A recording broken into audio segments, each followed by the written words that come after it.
Sa umpisa ay pinakita ang isang ubod ng yabang na lalaki na pumunta sa ospital upang dumalaw sa kanyang nanay. Pero lingid sa kaalaman niya na ang kasama niya palang attendant ay isang contract killer. Kaya habang kinakausap niya ang nanay niya ay bigla na lang siya nitong sinakal ng metal wire hanggang sa tuluyan siyang bawian ng buhay. At ang contract killer na ito ay si Alex. Nang makabalik sa sasakyan ay nalimutan ni Alex ang susi niya, na sa kalaunan ay nakita niya naman sa kanyang bulsa. Kinabahan siya dahil akala niya na iwan niya to sa crime scene.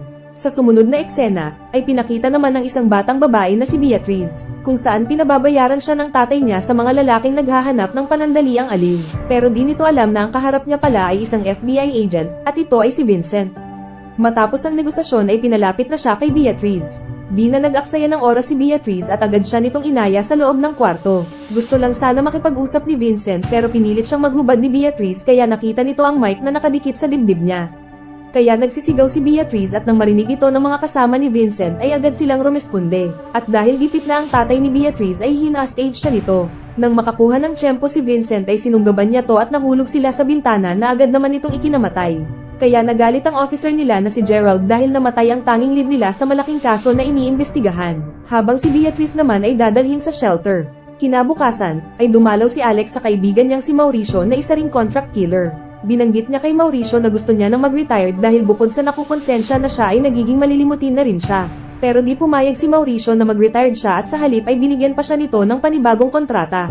Nang bumalik si Alex sa hotel ay kinausap niya yung information dahil nalimutan niya kung saan ang room niya. Pinakita rin na umiinom ng gamot si Alex upang maibsan ang Alzheimer's disease niya. Sinusulat niya rin ang mga importanteng impormasyon sa braso niya upang di niya malimutan.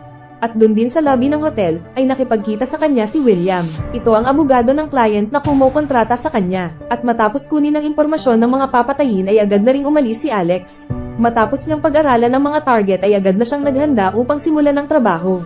Habang si Vincent naman ay dumalaw sa shelter kung saan nila dinala si Beatriz. Binalita niya kay Beatriz na ililipat siya sa Child Protective Program kung saan mas magiging comfortable siya. Nang kinagabihan din na yun, ay pinuntahan na ni Alex ang una niyang target. Ito ay si Ellis, at pinakuha niya dito ang tinatago nitong USB. Sinubukan niyang lumaban kay Alex pero natalo siya ni Alex at tuluyang pinatay. At nang makuha na ni Alex yung USB ay agad na din siyang umalis. Kinabukasan, pinuntahan ni Vincent at ng isa pang special agent na si Linda yung bahay ni Ellis para mag-imbestiga sa nangyari. Naroon din ang mayabang na detective na si Danny. Ang akala ng asawa ni Ellis na si Wendy, ay robbery ang dahilan ng pagkamatay ni Ellis dahil natagpuan niyang nakabukas yung safe box nito at wala rin siyang alam na dahilan upang may pumatay kay Ellis. Kinabukasan, kinausap ni Gerald sina Vincent na ililipat sila ng assignment dahil sa nangyari sa tatay ni Beatriz. Ililipat din ng ibang departamento ang isang kagrupo nila na si Hugo. Tinutulan ito ni na Vincent pero wala rin silang nagawa. Habang hinahatid naman ni Vincent si Beatriz sa isang safe house ay sinusubaybayan pala sila ni Alex. Nangako si Vincent kay Beatriz na ligtas siya sa loob ng safe house, pero nung kinagabihan din na yun, ay pinuntahan siya ni Alex para patayin. Pero nang nakita ni Alex na bata pala si Beatriz ay hindi niya to pinatay. Tapos ay nakipagkita siya kay William at sinabihan niya to na bawiin ang kontrata sa pagpatay kay Beatriz. Tinakot niya din si William na nasa kanya yung USB, at alam niya kung saan siya nakatira kaya pag may nangyari kay Beatriz ay siya ang mananagot. Kaya tinawagan ni William ang boss niyang si Davana, isang maimpluwensya at napakayamang babae, upang iparating ang mga sinabi ni Alex. Sabi naman ni Davana kay William ay huwag na siyang mag-alala, dahil si Davana na daw ang bahala kay Alex. Habang umiinom naman si Alex sa bar ng hotel ay nakita niyang binabastos ang isang babae kaya lumapit siya para ipagtanggol ito at binigwasan niya yung bastos na lalaki. Kaya na-impress sa kanya yung babae at magkasama nilang pinalipas ang gabi. Pero nang magising si Alex ay di niya maalala kung sino ang kasama niya. Kinaumagahan, nang puntahan ni Vincent si Beatriz sa shelter ay nadatnan niya to na wala ng buhay.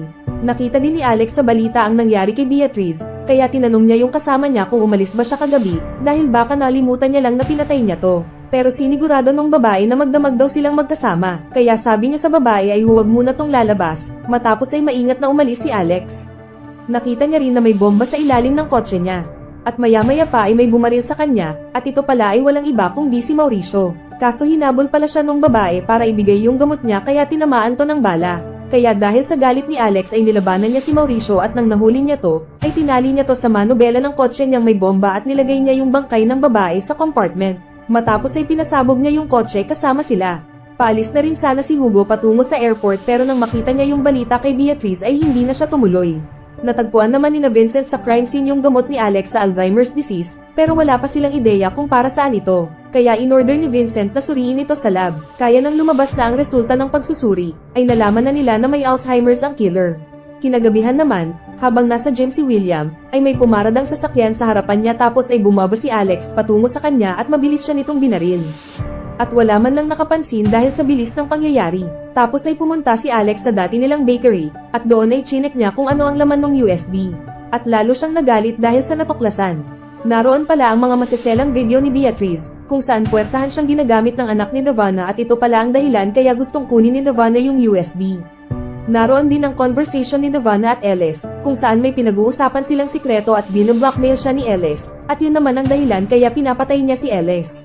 Tapos ay sinulat ni Alex ang mga detalye sa braso niya. Pumunta naman si Vincent at Hugo sa asawa ni William na si Mary Ann para mag-imbestiga.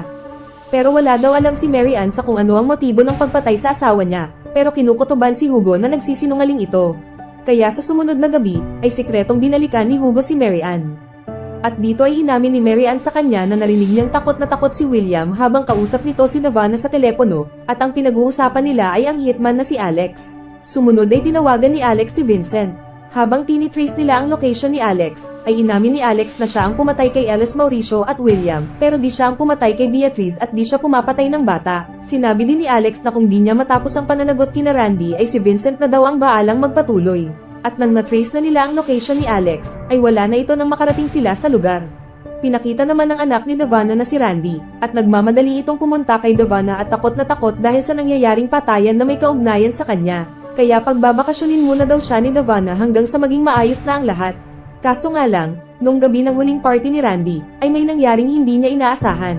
Naroon din sina Linda at Hugo, habang nagbabantay naman sa sasakyan si Vincent, dahil malakas ang kutob nila na si Randy ang next target ni Alex. At hindi nga sila nagkamali, dahil noon din ay nasalisihan sila ni Alex at matagumpay nitong napatay si Randy. Di na nila naabutan si Alex, pero hinabol pa rin siya ni na Vincent. Natutukan siya ng baril ni Alex, at dahil pareho silang gustong bigyang katarungan ng pagkamatay ni Beatrice ay hinawat niya si Hugo na barilin ito. Hinayaan lang ni Vincent na makaalis si Alex, pero pinaputukan pa rin siya ni Hugo. Kaya nagpalit siya ng sasakyan, habang may tama ng baril sa tagiliran.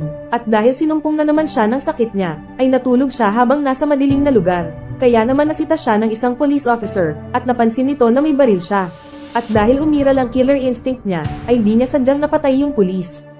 Matapos ay bumalik siya sa lumang bakery upang magpahinga at maggamot ng sugat.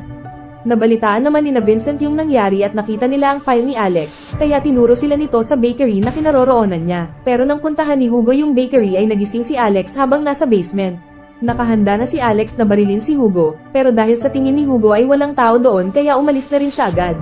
Dinalita niya kina Vincent na walang tao sa lumang bakery kung di puro kalapati lang ang nandon. Sabi naman ni Linda ay puro ipot daw ng kalapati sa kinamatayan ng pulis. Kaya agad nilang binalikan yung lumang bakery, pero nang makarating sila ay wala na doon si Alex. Yun pala ay papunta na siya kay Davana. Mahigpit ang seguridad sa bahay ni Davana at nandun din si Danny bilang head security. Kaya upang makapasok si Alex, ay pinatunog niya yung mga kotse bilang distraction tapos ay unti-unti niyang inubos yung mga gwardya, habang pinasok naman ni Danny si Davana sa isang ligtas na kwarto. Pero dumaan pala si Alex sa rooftop, at pinatulog niya si Danny sa pamamagitan ng pagpalo, kaso nung papatayin niya na si Davana, ay ayaw pumutok ng baril niya. Kasunod nito ay pinalo siya ni Danny mula sa likuran. Tapos ay dinala siya ni Danny sa interrogation room at pinapaamin sa mga nagawang krimen.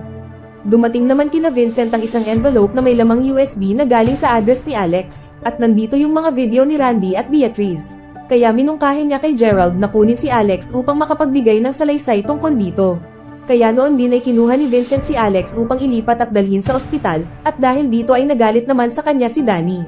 Sabi ni Alex ay nasa kanya daw ang isa pang USB at nandun yung usapan ni na Davana at Ellis na maaring maging ebidensya laban kay Davana, kaso di niya matandaan kung saan niya to nilagay.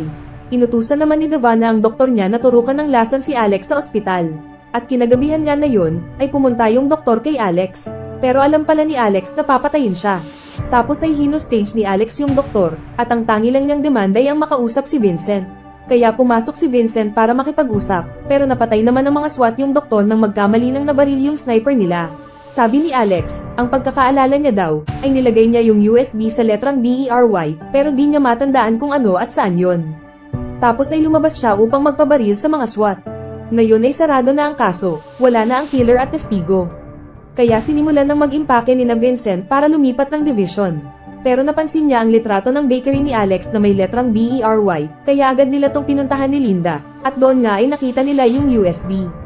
Binigay nila to sa piskal pero hindi pa rin daw to sapat para kasuhan si Davana. Dahil sa sobrang yaman daw at laki ng impluensya ni Davana ay hindi nila to kayang banggain.